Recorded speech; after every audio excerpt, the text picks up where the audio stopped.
I talked my way into interviewing at J Walter Thompson in Detroit to work on the Burger King account. So I get in there and I've got two Marines, former Marines, interviewing me at the same time, and rat-a-tat-tat, right? And even though I don't know the words match and mirror, I'm intuitive enough to know, because I've been in sales, I'm matching the rhythm and they're coming at me rat-a-tat-tat and I'm matching them rat-a-tat-tat with my answers. And in the middle of the interview, one of them says, when can you go to New York? And I said, right now. I can go to the airport, get on a plane. I can go to New York right now, because that's where the account was headquartered. And he started laughing like, who is this kid? In a corporate world where all employees have great leaders with no egos that create fun cultures where people can do their best work, the employees and companies thrive while doing great things for the customers, themselves, and each other. Well, we know that rarely happens. I'm Jeff Palacio. I have been a leader for over 40 years for every t-shirt size company, from small 16 employees to extra large over 1 million. Please join me while I interview outstanding leaders that will share stories of great leadership and not so great. It will help you become a better leader while poking fun about all the crazy shit that happens in corporate America.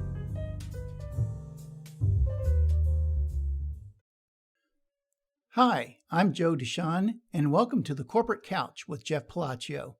Today, Jeff is interviewing David Patrick. David is the CEO and founder of High Performance Marketing Boot Camps. He's a partner with Wise Web's Marketing and Technology, and he's the CMO and founder of High Performance Retail Marketing Group. David brings 30 years of marketing and sales experience, including leadership positions at Procter Gamble, Burnett, Interpublic, and J Walter Thompson, leading high-performance brand teams. David has an MBA from the University of Missouri, Kansas City, an executive MBA from Kellogg Graduate School of Management at Northwestern, and has completed the Advanced Advertising Studies program at Northwestern University. He currently teaches entrepreneurship, marketing, and advanced brand strategies in the MBA programs at UMKC and Kansas University. Let's listen as Jeff talks to David. Dave, welcome to the Corporate Couch. Awesome. Thank you. Thanks for having me. Yeah, absolutely. Yeah, very excited to have you on today. Let's just get right to it. I'd love to start. I asked some standard questions just to kind of warm up the show, but so the first one is, we've been in COVID, the pandemic for a while. Everything's been Zoom. I know you have a lot of client meetings with very CEOs and executive teams and marketing directors. But what's the craziest outfit you ever saw somebody wear on a Zoom call? I haven't seen a crazy outfit. I've had a lot of classes. I teach at KU and UMKC. And I force the students to put their camera on, which, annoys them to no end. But when I see a student in their pajamas, laying in bed, holding their laptop above their head, that is definitely, they're sending me a signal that they do not want to be in the class. They do not want to learn. They want to avoid life and disengage. That's hysterical. That's body language. So is body language. They're telling you. That is so funny. As you know, I did during the early part of the pandemic, I did a online Zoom course for recent college graduates from 6:30 to 7:30 for 8 straight Wednesdays, teaching them, the power of relationships and how to, you're going to get a job, but let's get a great one, and how to go about doing that. And you're exactly right. It was via Zoom, and they would be in their bed. Yeah. Fully clothed, just get to be on record here. Great. I'd like to start with my second question is, so growing up, what did you want to be as an adult? Well, I wanted to be, and I became it. I wanted to be a professional golfer. Somewhere along the age of, we're living here in Kansas City. My dad was in the Army. We traveled everywhere. At one point, he was at Fort Leavenworth down the road here. And somehow I got the idea I wanted to play golf. And he said, if I buy you a set of golf clubs, you have to promise to play every day. And I said, okay. And when I was in sixth grade, that entire summer, I played golf every single day. By the time I was in high school, I was one of the best golfers in New York State. And eventually I qualified and played in the New York Open, which is a professional golf tournament. Played Division I golf, have tried to qualify for the US Amateur unsuccessfully. But that was my dream. And then when I was a junior in college, I saw how much better, significantly better people were than I.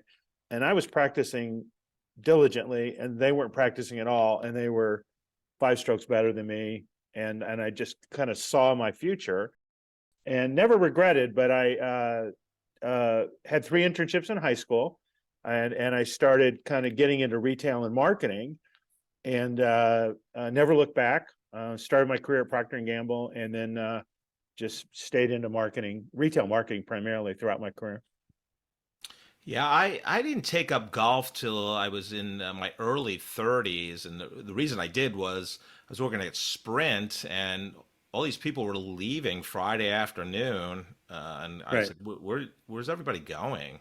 They're going golfing. I'm like, wow, I never golfed as a kid, but I'm willing to leave here on Friday afternoons. Right. Yeah.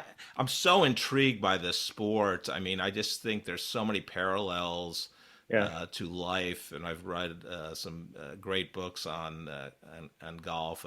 I love the Legend of Bagger Vance is one of my favorites, and I literally read it the first time, and I finished it, and I immediately reread it, and I've only done that with a few books. But the author of that book has written a phenomenal book that just, I would say it transformed my life. I just read it 6 months ago.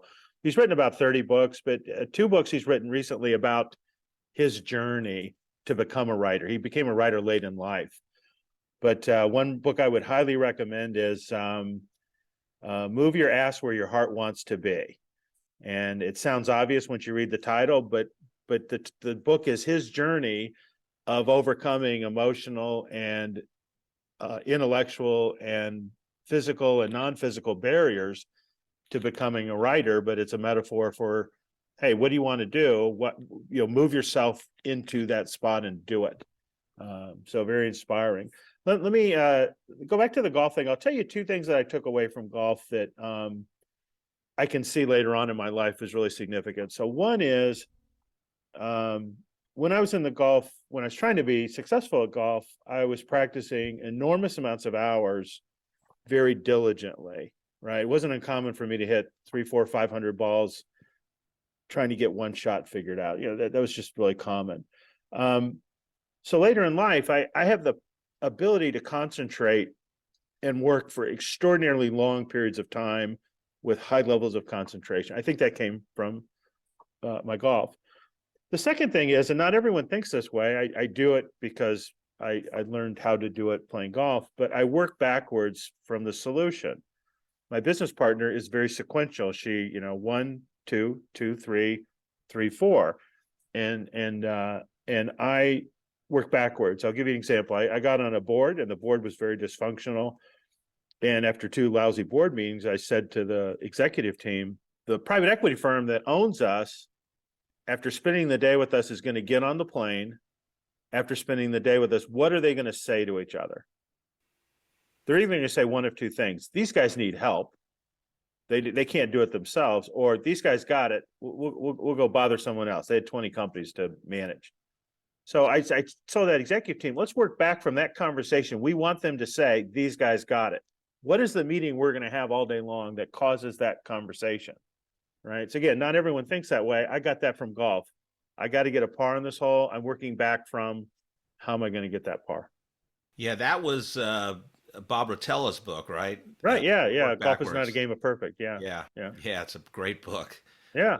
There's so many great golf books, really. I love the focus piece because the difference between the top golfer in the world and the 50th golfer in the world or 25th or whatever you want to say is the ability to focus more on over 72 holes in a tournament.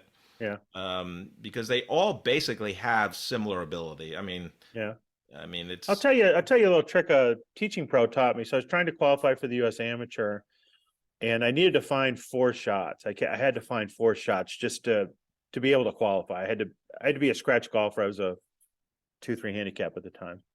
And so he worked with me for a summer. And one of the things that he realized was when I played around at golf, I was exhausted, especially tournament golf. I get done with that round and I was just exhausted, and he couldn't understand why. And as we talked through it, I was concentrating for 4 hours. And he said, look, the guys on tour, they concentrate on a shot and then they free their mind. And then they concentrate on a shot and then they free their mind. It never occurred. If had he not told me that, I would have continued and not, standing on the green when it's not my turn to putt, just relaxing my mind, calming it, and then concentrating and actually become more effective. Because once you get below 75, golf becomes a mental game. It's no longer a physical game. And, you see people on tour like David Duval is one of the most successful golfers in the world. He can't break 70 anymore. Who knows why? He's got the physical game, but it's somewhere between his ears, something's gone off track. Yeah, totally agree. So you went to college, played Division I golf, incredible. And so what made you pick marketing as a major then? I think it was a little intuitive, but it also wasn't. So my first internship was at a private country club, and I was an assistant golf pro. And the guy who was the pro ran a phenomenal pro shop. That's where he made all his money, and that's where the greatest upside was to his income. The club gave him a salary. He didn't like really teaching lessons. He got some of the cart rental for managing them, but most of his income upside was in the pro shop. And he was a phenomenal merchandiser, and I just watched him, and he would include me. I remember we went to a golf show, and he didn't have to do this. I'm like 19 years old, and he's going to buy 20 golf bags for his pro shop. He let me pick out 6. And I couldn't understand why. And he said, I'm going to pick out the ones that I like, but if you help me pick these out, you're helping me pick out ones that other people might like. I'm like, little simple things like that. So he's just what a great teacher. But I was kind of learning marketing and merchandising watching him. And then in my classes, I took a marketing class. I found it really interesting, this idea that you could influence people. I think that's been really interesting to me. When I started P&G, I was in sales, and I was learning how to influence people. And then I got to see commercials, before they aired, and have people explain them to me and how the logic behind it, they were trying to influence people. Like, wow, that's really interesting. Right. And then one day I was in my first job out of college. I'm in sales. I'm home over Christmas, and my sister, for one of her classes, she's younger than me, has to read Ad Age. So, Ad Age kind of piles up, and so I go into her room, and I see all these copies of Ad Age. I start flipping through it. Now I'm reading it cover to cover. I'm like, holy cow, this is what I want to do. And so I went back to my sales boss at P&G, and I said, how do I get in the advertising and marketing department? And he says, I don't know. He goes, I know how to help you in sales. I don't know how to help you with that. P&G is a big company. So I get David Ogilvy's book, Ogilvy on Advertising. And in the middle of the book, it says, if you want to get into advertising, go to work for P&G. And I'm at P&G right there. And honest to God, I start cold calling ad agencies. And I say, David Ogilvy says in his book, if you want to get into advertising, go to work at P&G. I'm at P&G. I want to work for your ad agency. And I talked my way into probably 5 interviews. Campbell Methune, which is now McCann, hired me to work on the Kroger supermarket account. That was my start in advertising. It was very exciting, super exciting. And I worked in the ad industry for probably about 20 years and kind of got to the top of that, a little bit after the Mad Men days. Yeah, Ogilvy on Advertising, obviously a classic in the space. What gave you the confidence? I mean, that's pretty direct to call ad agencies. You're probably 24 at this time, give or take. What did you always have that confidence? In some areas, when now at the time I'm in sales and I'm making 13 to 16 calls a day, and I'm the most successful salesman in my district and my territory, and I'm only making 3 successful sales calls a day. So somewhere I'm developing, the thick skin that salespeople do. But I also, I'm young enough to not see barriers, right? I'm not seeing the barriers that you see with experience. And so therefore, I'll tell you about my J Walter Thompson interview, which really probably changed my life. So I talked my way into interviewing at J Walter Thompson in Detroit to work on the Burger King account. So I get in there and I've got two former Marines interviewing me at the same time, and rat-a-tat-tat, right? And even though I don't know the words match and mirror, I'm intuitive enough to know, because I've been in sales, I'm matching the rhythm, and they're coming at me rat-a-tat-tat, and I'm matching them rat-a-tat-tat with my answers. And in the middle of the interview, one of them says, when can you go to New York? And I said, right now. I can go to the airport, get on a plane. I can go to New York right now, because that's where the account was headquartered. And he started laughing like, who is this kid? So anyway, I go to New York. I interview with all the big shots. At the end of this interview journey, they say to me, we've never hired anyone without agency experience. We can't find a way to hire you. We want to keep you in mind. As soon as you get agency experience, we want to come back and talk to you. 18 months later, they hired me on the Burger King account. And then I went from J Walter Thompson to Leo Burnett, and I ran big pieces of the McDonald's business, and on and on and on. But I think the confidence came from not seeing the barriers. Yeah, I mean, a couple different things to unpack there. I mean, as you know, I'm teaching a Salesforce leadership management class at KU, but I tell you, if you can't take rejection, you should not be in sales. I mean, you have to. You're about 300, you go to Hall of Fame, but I mean, 7 times somebody's going to tell you no to your face. The other thing I have to say is, and we'll get into your career here, but why do ad agencies want you to have ad agency experience? I'll tell you why. Yeah, that's a great question. I'll tell you why. If you go to work today in an ad agency and you've never worked in an ad agency before, 6 months from now, likely you'll have found your way to the bathroom and the water cooler, and you'll kind of know a few people. But it takes at least 6 months for you to just understand the dynamic, because basically it's, 200 freelancers coming together. The closest thing you can imagine is a movie set, the gaffer, the director, the makeup person. That's kind of what an ad agency is. And you're either a specialist or a generalist, right? You're either writing copy, you're negotiating billboard purchases, right? You're a specialist, or you're someone that is orchestrating it all. And you can't orchestrate it all if you don't understand it, right? My first day in the job on an ad agency, my boss thought it was funny to send me up to the media department because the client, like a lot of clients do in the fourth quarter, they cancel their media schedules to take the dollars right to the bottom line to make their numbers. So rather than, having the wherewithal to do it himself, which he could have, and he wouldn't have been bothered by it, he thought it'd be funny on my first day to have me go up to the media department and say, hey, the Kroger client just canceled $5 million of advertising. All that work you did all summer to plan and purchase it, just cancel those media buys. Now, I was really lucky. The ad agency I joined that had the Kroger account said to me, we don't care that you don't have agency experience. We will teach you that. You have grocery experience. We have a grocery client. You're going to be talking to grocers that don't know anything about marketing. So they were kind enough to take me on. So just to go back to your first job at P&G, how did you get that job? Wow, what a great question. So this maybe goes back to golf. One thing you can say about me in hindsight is, and you too, is tenacity, right? I've got 3 rejection letters from P&G. I've got 3 rejection letters from Northwestern. I got 3 rejections from J Walter Thompson, and I've worked at all of them, right? So I graduate from college. I'm kind of, living at my parents' home for a few months while I'm interviewing. I'm going on a whole bunch of bad interviews for companies I don't want. And I meet this recruiter who takes me under his wing. Now, I've already reached out to P&G a couple times and no traction. I didn't go to a Yale or a Harvard or Dartmouth where P&G recruits.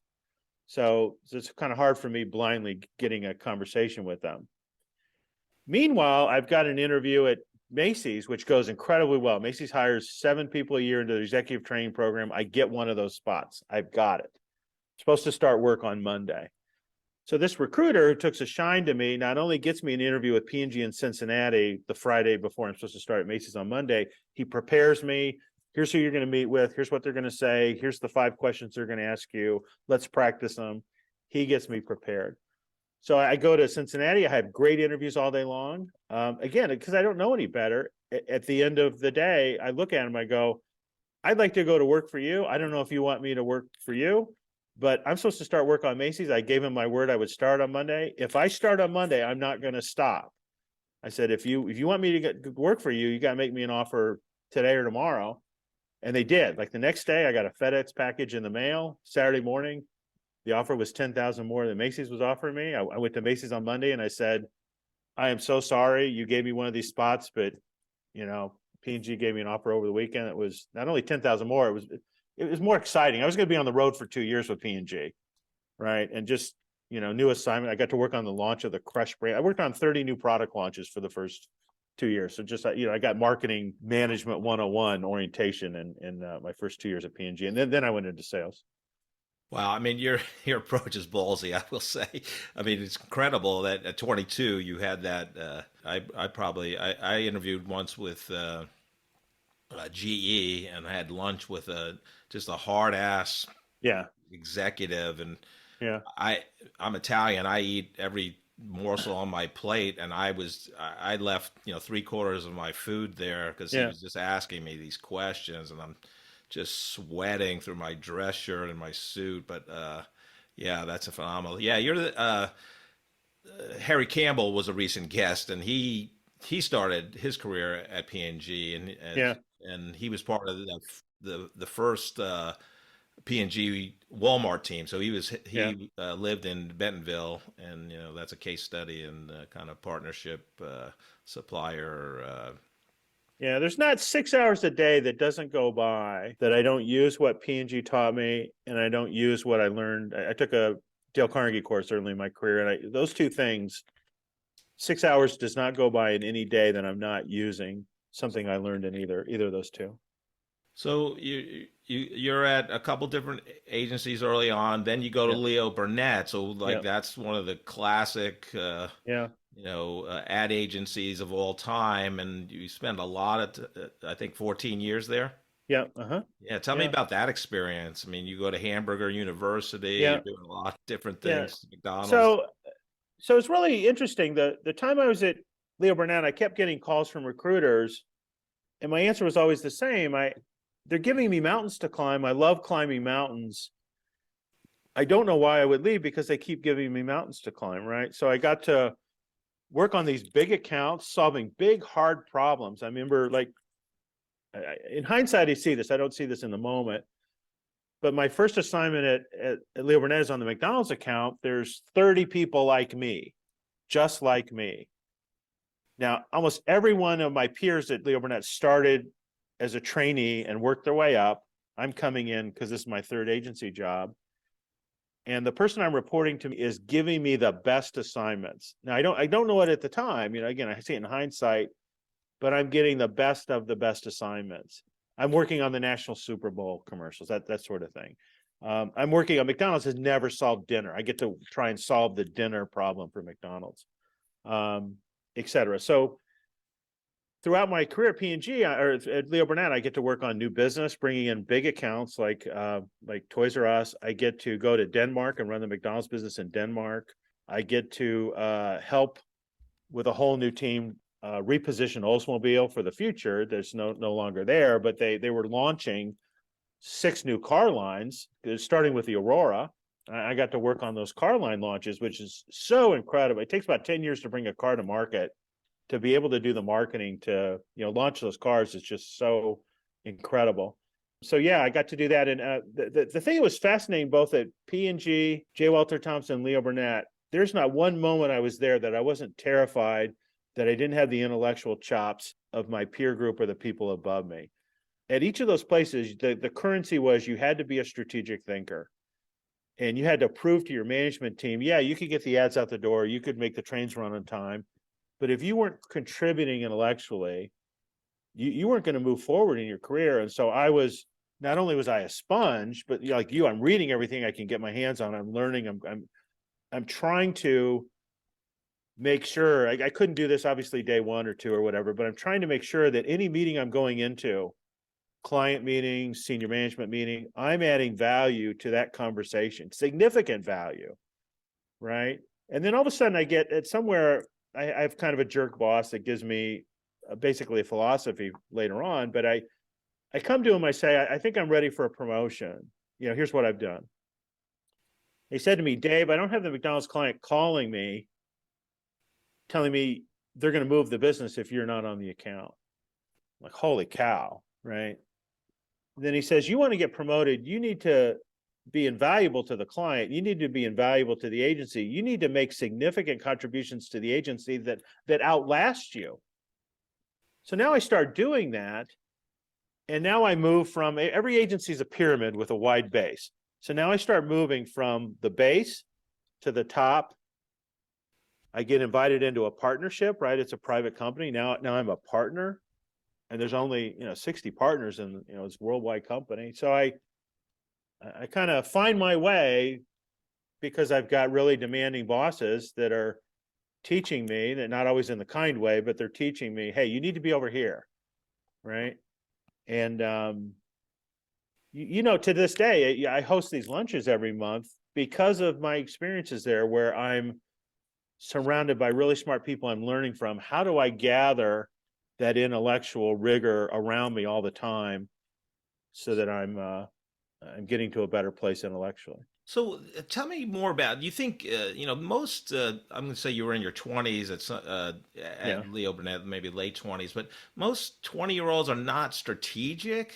Oh, not at all. So it's hard to understand what it is. So in the agency business, but also on the client side, there's a moment. I think I've asked you this question. I usually ask it when I have guest speakers in my classes. There's a moment in your career where you realize, I'm going into work every day and I'm not working off this list that someone else gave me. I actually have to create my own list. I have to figure out what needs to be done, as opposed to the client wants this, my boss wants this.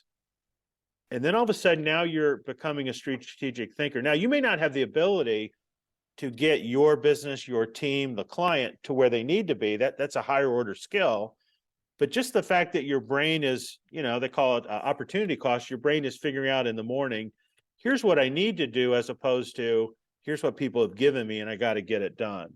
Every time I interview someone, regardless of their title, I'm thinking, are you a helper? Are you a doer? Are you a manager? Are you a leader? Are you a catalyst, right? And as you start to become leaders and catalysts, you're thinking, oh, not only what needs to be done, I need to get the team there. I need to move the client, right? Clients are hiring me now because I have the ability to help them understand what there looks like, and then I can help them get to there. Yeah, do you think you were born with kind of that, I'll say, the strategic gene? No, not at all. Because I remember being in some agency meetings that were more above my intellectual grade, and I could follow the conversation, but I was a minute behind, right? I would hear what was being said. I would process it. I couldn't think ahead where it was going.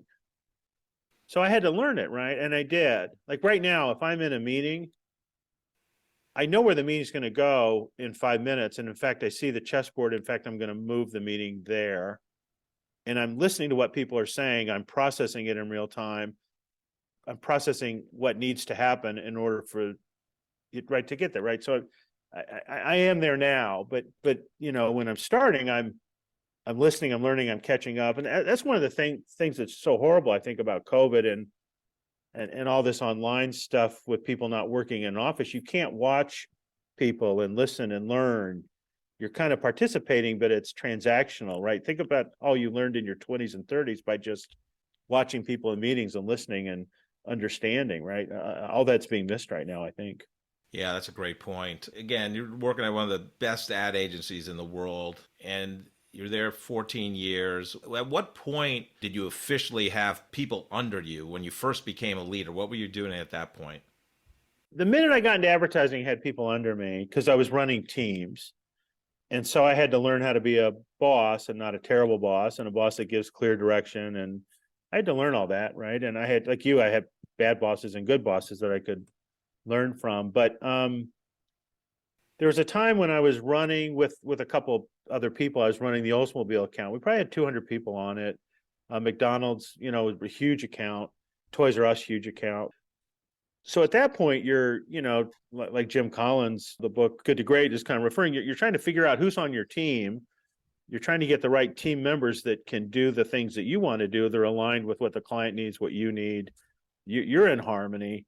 And so much of an ad agency is getting stuff done, right? So it has to get done. It has to be right. It has to be thoughtful. It has to be strategic, but it has to get done. At some point, the Super Bowl is going to air. 3 years in a row, before the digital world, I got on a plane on a Friday before the Super Bowl and delivered TV ads to NBC because we couldn't get them to the network 2 weeks before when they were due, right? And so there I am 2 days before the Super Bowl delivering an ad because, we're all tangled up, but stuff has to get done.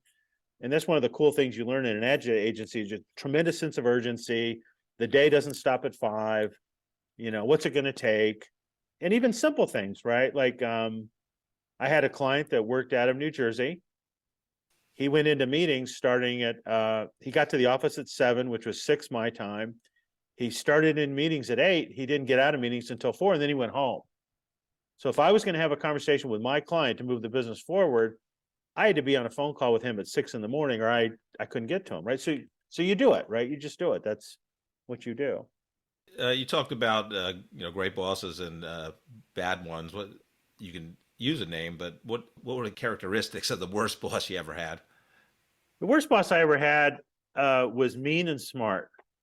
And what a horrible combination, right? He was a bully, but he was crackerjack smart. He was 5 steps ahead of you in any conversation. And so not only would he want to teach you by proving you wrong and how smart he was, he wanted to rub your nose in it just because he took pleasure out of it, right? So, and I unfortunately had him as a boss twice. And what is really galling, what a lot of people learn is later on in life, I learned so much from him, even though it was so painful. It made me a better marketer, a better boss, a better, effective business person. But it was just painful to have everything he made just so difficult, right? There's no kindness to that. I had other bosses that were so phenomenal. I remember one time I was running the McDonald's business. I was running the ToysRUs business. I was just overwhelmed. Not only was I in the business, I wasn't thinking about it. I was overwhelmed by it. And I was doing things that I saw were horrible. Like I'm in the middle of a client meeting. I'm stepping out to take a phone call from another client. I'm just like, this is not right. It's not me. It's not what needs to be done. And so I remember going to my boss and rather than give me the answer, he said, well, what do you think should be done? And that was his way to teach people, like, well, what do you think, Dave? And I was able to get to a solution because he was being kind and helpful in teaching me as opposed to, oh, well, better time management. Right. Go back to the worst boss, though. You said you learned a lot from that person. Was it more of what not to do, or did you learn positive things?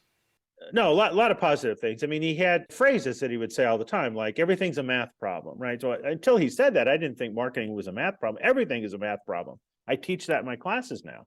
Everything in marketing is a math problem. You have a budget, you have an outcome, you have a goal, you can measure it, right? It's a math problem. And if you see it that way, then all of a sudden solutions come easier as opposed to, how do I get men to buy Dove, which is a product for women, right? That's a philosophical question as opposed to a math problem. I'll tell you one thing he said, which was, I use this all the time. I came back from ToysRUs once and I said, we just launched a new campaign. I said, wow, the client loves the campaign. He said, who loves the campaign? I said, well, I was talking to the CEO. I was talking to the marketing team. He goes, what do the people that you aren't talking to think about it? The people in finance, the people in operations, what do they think about it? He says, you need to know what the people who you're not meeting with are thinking about the campaign. Duh, never would have occurred to me, right? But that's something that was a hard lesson. He had a phrase called angle the angles. He says all the time, angle the angles, right? And when I teach in class, I show a visual of a Rubik's Cube. But the idea is just because you can't go through the front door and the back door is locked and the windows are broken, it doesn't mean you can't go through the chimney, right? You're looking for ways to solve problems, and you have to you have to allow your mind to find solutions that aren't just, what you might think is obvious. So, love the reference to Mad Men, one of my favorite TV series. I just thought it depicted the '60s and the ad agency world at that point in a phenomenal way. So, you were, probably 10, 20 years later, 15 years later after the Right. Mad Men era. But did you experience any type of Mad Men type A ton. episode? But the first time the series came on, I couldn't watch it. It was too real. It was too close to home. You may have remembered another TV show about advertising a long time ago called 30 something. It was more of a soap opera, but you had these two creatives that were struggling, and that was really hard for me to watch because it was really written from an insight. So later on, when I watched Mad Men, maybe after having been out of advertising longer, I saw the drama, the story narrative. I wasn't, but man, there wasn't more than one or two episodes where I didn't go, I was in that meeting. I said what that person said, and how horrible was it when I come into work one day, I go, remember this scene? I go, I was the bad guy in that scene. The person that was like the bad person in that story narrative, that was me, right? So there was a lot of that. Now, the TV show dramatizes it around John Hamm, obviously, and him and his story. But when I was on the Miller Lite account, a lot of drinking, an enormous amount of drinking. I wasn't, a beer drinker, and I'm on this beer account. But if you go to a client meeting, they got beer at lunch, they've got happy hour. You're after work, you're going to on-premise accounts, and that's like on a Tuesday. When I was on Burger King, a lot of the people on Burger King had been on the Ford account. And a lot of the stuff that I saw in Mad Men reminded me of the people I worked with on Burger King that had worked on Ford. Guys, lots of guys kind of working with guy clients, very masculine product that felt, closest to the show. Right. Yeah, actually, I think they actually had an episode or two about Ford, the Ford account, trying to get it. Any 2-3 martini lunches involved outside of the Miller Lite account? When I was in Denmark, I took one of the franchisees to lunch one day, and he asked me if I wanted a beer. No, I'm really not a beer drinker. So he gets a beer, and it's not a beer, it's a beer. And he has like 3 of them at lunch, and I'm having lunch with him, and we had a great business lunch, but I think that was a normal lunch for him, and it certainly was eye-opening for me. Yeah, we're on Zoom, so Dave has his hands about 2 feet apart. So those were big glasses of beer he's referring to. Yeah. So you're just working with some Right. world-class clients, McDonald's, ToysRUs, Miller, incredible, right? So you worked there 14 years, I believe, and you leave to go to Barclay here in Kansas City? Yeah, I've only been prescient 2 times in my entire life. And so I'm at Burnett, I'm in my early mid 40s. And I see that I'm on an escalator that's going to come to an end. There's not one person at the agency that's over 55. In fact, they tell you at 55, time to go, make room. Right. So I can count the number of people that are older than me. Now, again, I'm probably 45 at Burnett. I can count the number of people older than me, and they all have corner offices, and they have the title chairman, vice chairman, worldwide president, something like that. So I see this escalator coming to an end. I haven't seen anything new come across my desk in a few years. So I'm not climbing. I'm climbing mountains in terms of complexity, but I'm not climbing mountains in terms of something new to me. So, going back to, I was turned down by Northwestern twice. I got Leo Burnett put an executive through Northwestern, Kellogg, every year, and I got one of those spots. So now I got my executive MBA at Kellogg by way of Leo Burnett. And then I started thinking, I want to be a business person, not an ad person or a marketing person. So I got my MBA. I started looking for CMO jobs, and for about a year and a half, I interview any number of places, and I'm always number 2. I can't close the deal. And so Barclay comes to me and says, "Hey, we got this Payless account. It's our biggest account. It's retail. We we got a retail client, and no one at this agency really knows retail, and we've had a lot of people in this top job that haven't really succeeded. We need someone to run the Payless account. So I come to Kansas City, run the Payless account. I meet Bob Bernstein. He's got beauty brands, and I'm able to get my first CMO job with Bob Bernstein at Beauty Brands. And so it was kind of a two-step. It wasn't meant to be. At the time, I was committed to Barclay and Payless, but had I not come to Kansas City, maybe I would have got my first CMO job somewhere else, but I did get it at Beauty Brands. And that was really exciting. They had 25 stores. I was with them till they grew it to 55. And I got to be the CMO. And then I got my second CMO job at Westlake Ace Hardware. They had 90 stores. It's like probably 6 times bigger as a company. And so that was really exciting. So now I got to be a CMO. And then I went back and got my MBA, my full MBA. So, Dave, was it a conscious decision in terms of going to the client side as well as very much, yeah. Yeah, and what was the biggest surprise? Obviously, you had tons of ad agency experience. Wow, what a great question. I'd tell you the biggest surprise, which actually led to a company that I started later on, was I'm on the executive teams of 2 companies. All these executives are super smart, super smart, very experienced. All of them are older than me, right? So I'm on the executive team at, let's call it 47. Everyone I'm sitting around the table with is 55, 60, 65. And they don't understand marketing at all. At all. They're afraid of it. It's expensive. They've been burned by it. And so here I was thinking I'm going to go on these executive teams and I'm going to be selling them Dave's marketing recommendations. And really I'm selling them on, we need to be doing marketing. Like we need, that's a different equation, right? And so later on, I start this company, High Performance Marketing Boot Camps, to teach executive teams, well, this is really what effective marketing is. It's kind of what I'm teaching in my MBA classes. But, they all took a marketing class back, when they were in college, but now they're actually spending sizable marketing dollars and it's not working the way they want. It's not driving their business. They tend to do activity rather than strategic marketing. But that was the biggest shock to me was just what I shared. Yeah, I think the lifespan of a CMO at a company is 18 months, right? Yeah. So they're always bringing in new ideas, or they bring in new people, and they say they want the new ideas, but in all reality, they really want to do the same stuff with a different person and have it to blame somebody. You've got this conundrum when you're a new CMO.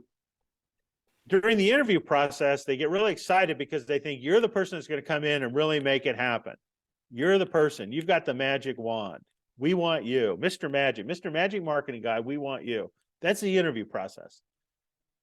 The minute you get hired, you realize there's a lot of stuff in place for the next 6 months that you just can't change because it's in motion, right? It's being printed. It's been sold. Everyone's agreed to it. And all that's the stuff of the person they just fired. So your first 6 months, you're very limited at what you can do. So now you got to work on your stuff. And by the time your stuff gets out there, now to your point, you're getting resistance. Well, I really sure we want to do all this new stuff? You mean the stuff we talked about in the interview, or is that the new stuff that you're not sure you want to do? And so now you got your stuff going, and now you know that you've got a time clock on you, and you've got a race to get your stuff implemented, or inertia is just going to wear you down, and then they're going to feel like, oh, this guy's just like the last 2 guys. We're not getting anything, that we thought. And so that's what causes that spin. Yeah. So did you launch high performance boot camps while you were at Westlake, or was it after? Yeah. No, when I left Westlake, I started a marketing consulting firm called High Performance Retail Marketing Group. And I was going to consult with executive teams that wanted marketing to be more effective, right? So I was and I did. And I had a great roster of clients. I got Bridgestone-Firestone. I got several big ad agencies and worked with startups, helping them scale. So I had a great roster of clients. So I did that for a couple of years. Two West was looking for a COO of an ad agency. And I went there for 5 years and helped them scale and grow. And while I was there, I figured out high performance marketing boot camps. And then after I left 2 West, I started that. Still doing marketing consulting, but also figuring out how to get a room full of senior executives in a room that really weren't interested in marketing, but get them into a room, have them pay for the privilege, teach them marketing, and then possibly hire me as a consultant as an outcome. And that worked out really well. We're still working on that. So in terms of a W-2 type position, you've had some great ones. What was your favorite one? My favorite one was kind of what I'm doing now. I'm a marketing consultant, strategy business consultant, and myself and my business partner, we go into companies, and between their sales process, their marketing, their go-to-market strategy, their business development, and their messaging, somewhere in there it's not working. They're not happy. They don't know why. When I look at it, it's pieces and parts, and I can see what needs to happen to make it all come together. If you think back to somewhere when you're a kid, there's a game called pickup sticks, right? Throw all the sticks on the ground.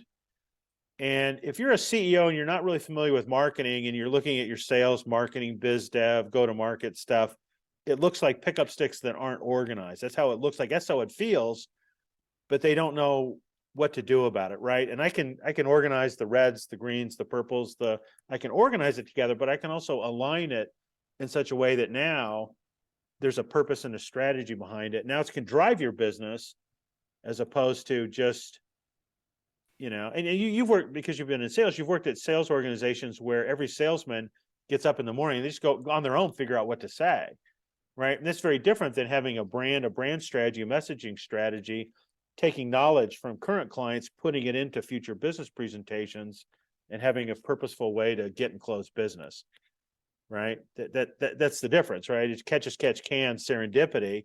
I can't tell you how many B2B clients we have when we start with that their sales process, when you break it down, the front part of it is serendipity. And the back half actually has discipline to it, but the front part serendipity. Well, let's bring some discipline to the front part so that you can accelerate your sales process in terms of time. So what was the kind of the point where you decided, I don't want to work for a company that I don't own any? I want to work for myself. What was the driver there? Well, when I was at 2 West, I was helping the agency grow significantly, and I wasn't an equity partner, right? I had been an equity partner at Leo Burnett, and so I was bringing in phenomenal clients and big businesses, and the agency was growing. I was making the owner rich, but I didn't have the opportunity. I mean, I was getting bonuses, and I was getting commissions on some stuff I was bringing in, but I didn't have an equity stake. So that was pretty galling because I was increasing the growth of the agency significantly. When I left Westlake, I talked to other CMOs. I was just, naturally thinking, oh, my next CMO job will be bigger, bigger client. And every CMO that was my friend said, why do you want another one of these jobs? They're actually horrible jobs. You just get beat up every day. And then I wrote a little business plan, like a 1-page business plan. And I showed it to 15 people that were my friends, and they gave me some feedback that was, super helpful and very critical, but super helpful. And I was asking them 2 questions. Do you think I can do this? Do you think this is needed? The first person I showed it to, he was the number 2 guy at Applebee's, and he said, Dave, every time you use the word strategy, it sounds fuzzy. I don't know what I'm buying, but it sounds expensive. Wow, that was helpful, right? I had to sharpen my pencil. The next guy I showed it to was the CEO of a big ad agency. He read my little, outline, and he said, I'm so jealous of you. So how can you be jealous of me? I'm unemployed. You're the CEO of a big ad agency. He said, you've taken what you're great at, what you love doing, and you say, I'm going to go out and do this for people. He says, I sit in meetings all day, finance, HR meetings. And he says, that's not what I want to do, but that's where all my time goes. So, wow, that was helpful, right? And as I met with each one of these people, I kept sharpening my pencil. Honest to God, the last 3 people I talked to, they said, this is great. I need this. Can you do this for me? And I said, I'm not selling you. You're my friend. I need this. Can you do this for me? That's how I got my first 3 clients as a consultant. Wow. What was the biggest transition for you coming from a corporate job into your own company? I couldn't see around the corner. There's a guy here in town, John Noe. He owns J&A Advertising, but he's been a senior executive at several companies. He and I got to know each other when I was at Barclay and became good friends. He was so kind to me. One of the coolest things when you hang out your shingle as an entrepreneur, everyone wants to help you. Everyone's so willing to help you. No one wants anything in return. People help them. They want to help you, right? So I was meeting with John like for lunch every month for about 6 months. And I just say, John, tell me what's around the corner. I can't see around the corner. And some things are little, like, how do I bill a client? How do I chase a client that's not paying? What do I charge a client, right? It's just little things that are practical. But, you kind of learn on your own. I'll tell you a big aha, which was so transformative. And I teach this in my classes.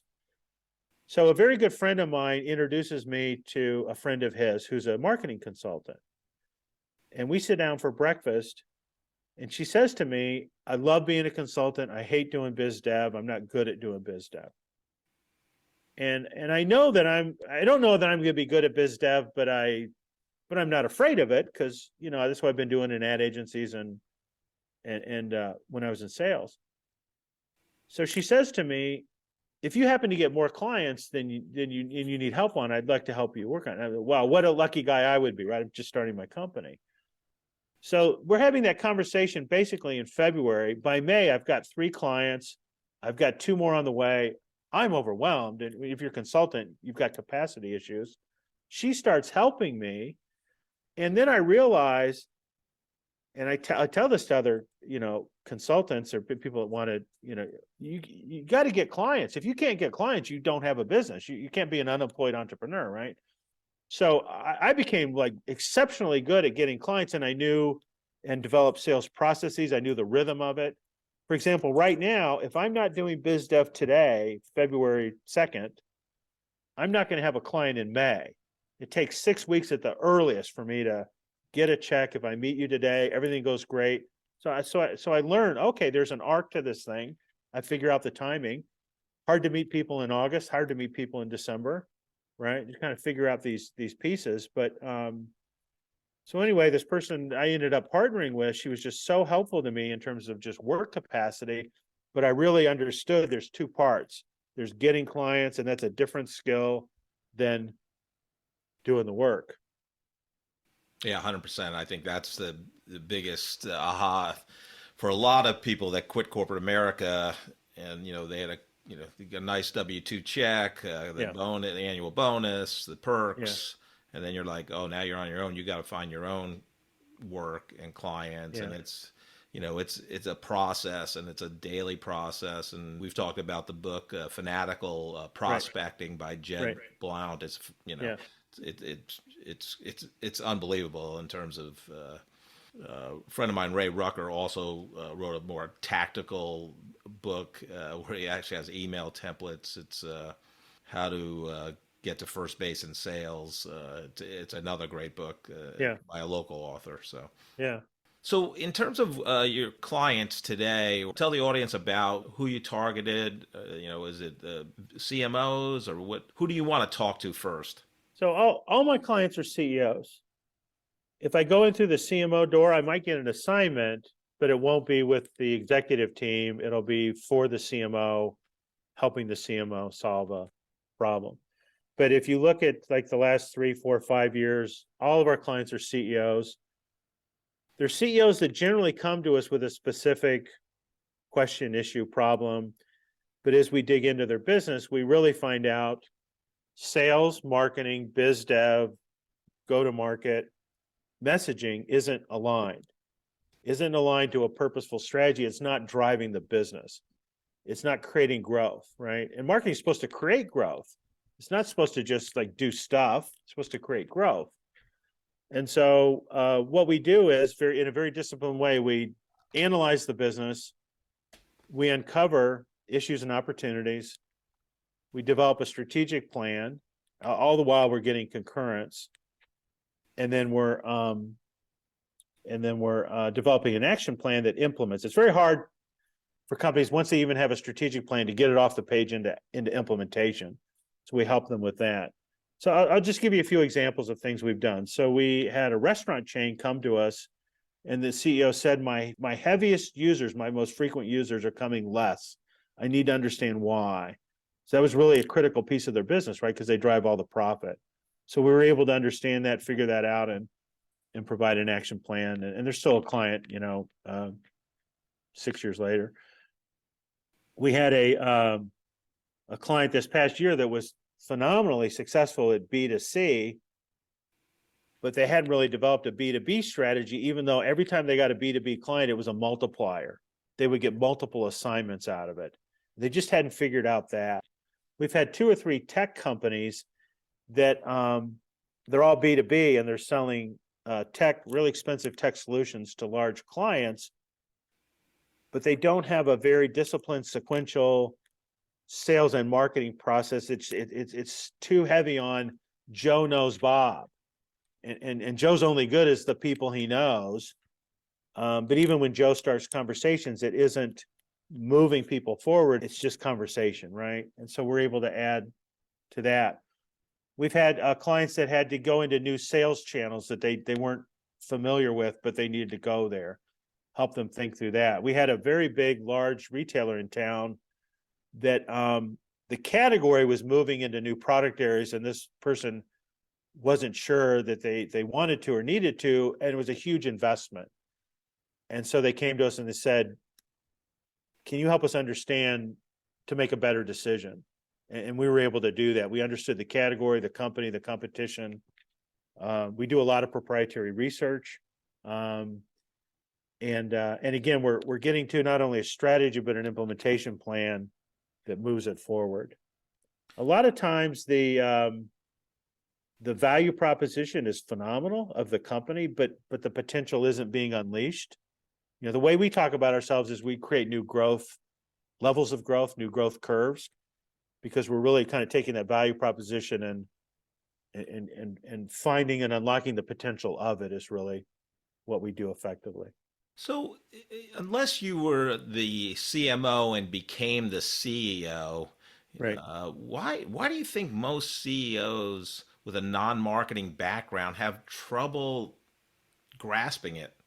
They're all quant people, and they all talk to quant people, right? So if you look at the executive suite, there's someone running the stores, there's someone buying the merchandise, there's someone running the finances, there's someone running the people piece.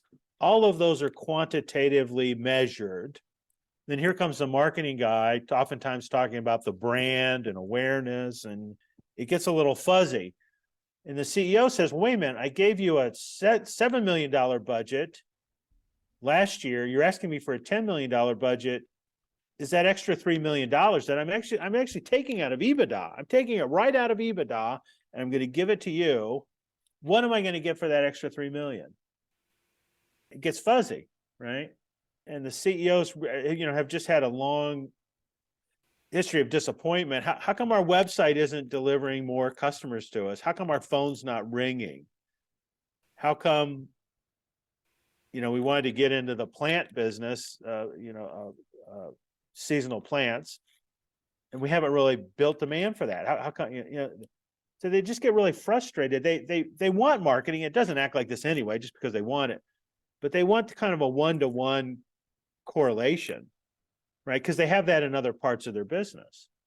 And I'll tell you where they make 2 big mistakes. This is kind of what I tell them, when I'm speaking to them candidly.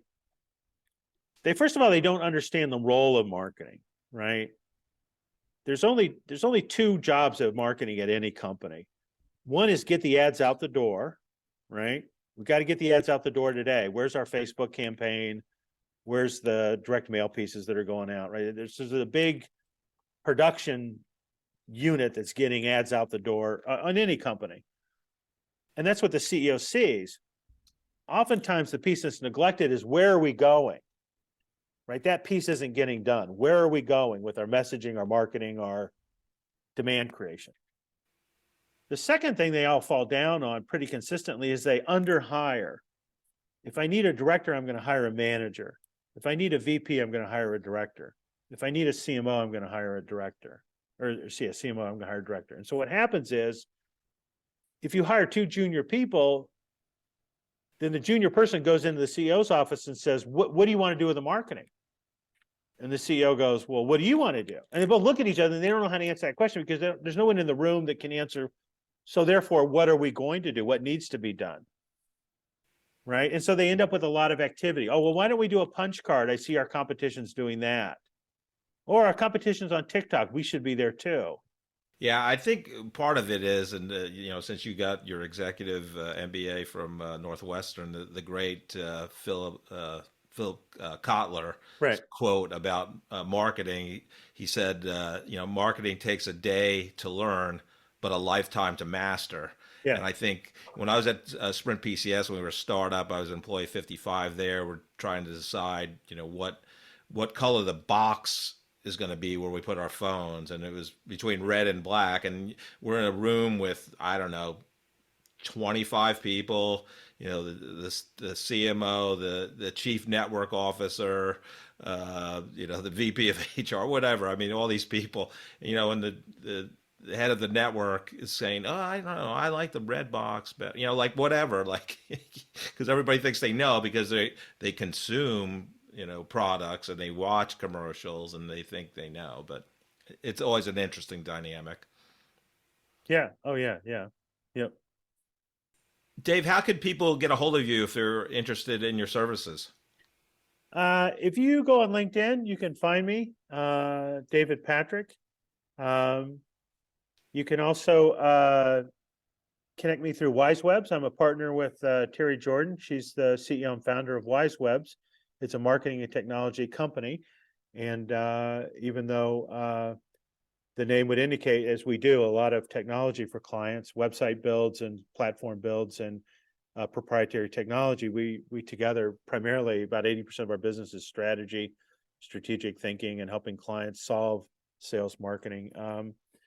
And you can reach me at Dave, D-A-V-E, at Wise, W-I-Z-E, W-E-B-Z, wisewebs.com. But very easy to find me on LinkedIn. Great. I mean, so I will say you're one of the most brilliant people in terms of marketing and strategy and business strategy I have ever met. Oh, wow. Thank you. Yeah. So I try to end here with kind of some helpful tips, try to help two different demographics. The first is, I know you're a longtime teacher at University of Kansas and University of Missouri, Kansas City, but for recent college graduates, somebody graduating in May, what career advice, interview advice would you give them? There's two different interviews. There's the interview where she's a nice gal, he's a nice guy. And there's an interview where the person you're talking to says, we can't live without you. So I learned this at Leo Burnett, and I'll come back to that as an example. But if you go into the interview and the interview is concluding and they think, wow, you're nice, you can do the job. Well, you've just been at parity with 20 other people they talk to. And that's very different than if you get done interviewing and the person you're interviewing with picks up the phone, calls HR and says, I don't want this person interviewing with anyone else in the company. I want this person on my team. When can we get this person an offer? Right? At Leo Burnett, you had three types of interviews. You had a screening interview on the phone. You came in and you interviewed with 2 or 3 people. And then you got invited in for what they call a full round. And you spent the day at Burnett. You had lunch with someone that was in the job that you were going to get. And you interviewed with 6 executives. If every one of those executives did not call HR and say, I want Dave on my team, you didn't get a job offer. Simple as that. Yeah. What's your number one tip to get to that point, though? Incredible preparation. Incredible preparation. There's a quote I'm using in one of my classes right now that says, are you your prepared self or are you your improvised self?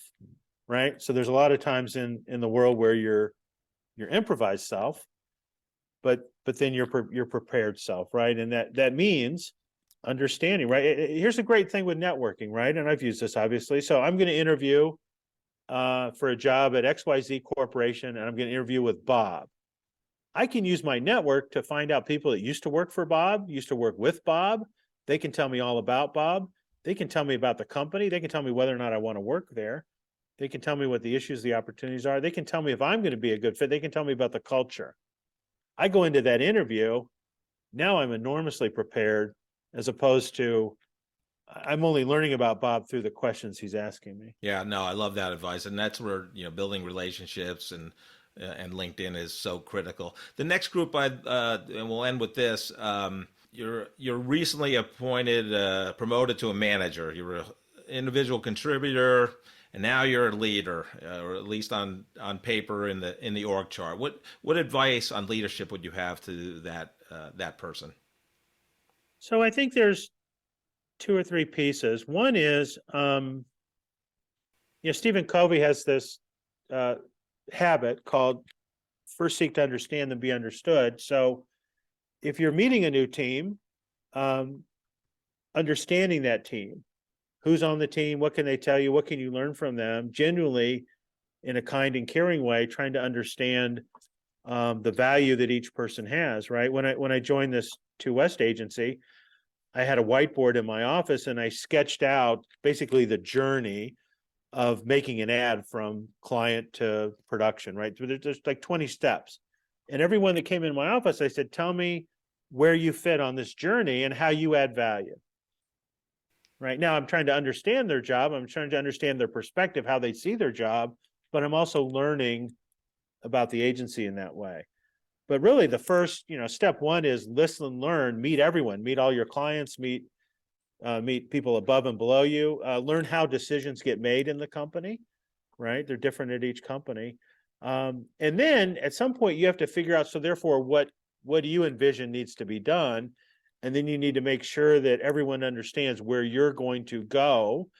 And then you can give the option to people if they don't want to go on the journey with you. Right. When I got to Westlake, in short order, I was able to tell the team, here's where I'm going to take this. We are no longer the ad department. We're going to become the marketing department. Well, here's what that means. Here's where I'm going to take it. If you don't want to go on this journey, I will help you whatever you want to do. But this is the journey I'm going to take everyone on. So I was really clear. And then I was recruiting people in to help me be successful in that journey. Yeah, no, I love that advice in terms of a newly appointed leader. And I think it's similar if you go into a company and inherit a team. You want to go on a listening tour, and understand everything. So, Dave, you're fantastic. Every time I have a conversation with you, I come out a smarter person. I want to thank you so much for being a guest. Thank you. Awesome. Well, thank you. And you need a guest speaker in your class, please feel free to request it and ask me. I'd love to. Absolutely. Enjoy the rest of your day, Dave. Thank you. Awesome. You too. Thank you. I just love talking to Dave Patrick because I'm always smarter after I talk to him than I was before. And anytime you can talk about Mad Men, golf, Leo Burnett, Super Bowl commercials in an episode, I think that's phenomenal. Joe, what was your take? I was struck by, towards the beginning, you guys in golf, I don't get golf, but you're always talking about golf and talking about all the metaphors that golf is. And so when he was talking about that, one of the things he talked about was his approach to problem solving. And he said that he solves problems backwards, and he compared it to other people that may solve problems sequentially.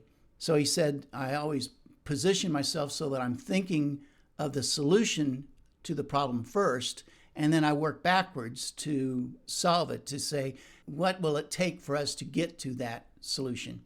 So I've got a philosophy that I've had for several years that's very similar to what Stephen Covey has, about begin with the end in mind. I talk about solving problems outside in. And by that, you think of what is the solution and where are we now? And then you work toward the middle, and then that kind of tells you how to solve the problem. I know a story about that from the old TV show I Love Lucy, where the writers talked about how they would write stories for I Love Lucy.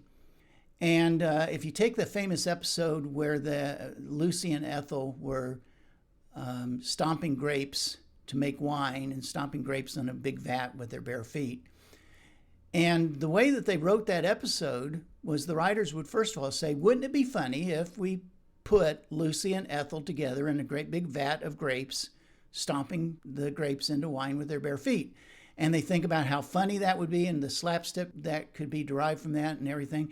And then they say, what would it take for us to get Lucy into that position? That is, they work the entire episode backwards from the final scene of the episode, which is just another way of looking at problem solving, or another way of looking at outside in problem solving like I talk about. It's really interesting to see the different people that have different solutions to problems like that. I think the important thing is that you have a method to that solution, that whether you're working inside out or outside in or sequential or whatever, at least you understand what that method is about how you're solving that problem. Yeah, and I also loved what he came up with, his kind of philosophy, and he definitely practices it. When he was at Leo Burnett and he wanted to know how to get promoted, so his goal at every interaction, every meeting, whether it was internal or client meetings, was to add value to every conversation he was in. So I really love that. Any words of wisdom in terms of leadership to end this? Yeah, this episode made me think of a quote from that great philosopher, Dr. Sheldon Cooper, who once said, "One does not cry because one is stupid. One cries because one is sad. For example, I cry because others are stupid, and that makes me sad." Thank you so much for listening to this episode of The Corporate Couch. If you enjoy the podcast, I would love for you to take 2 minutes out of your day to rate us 5 stars and write a review. Please join me next week to learn from another great leader sharing their professional journey and insights.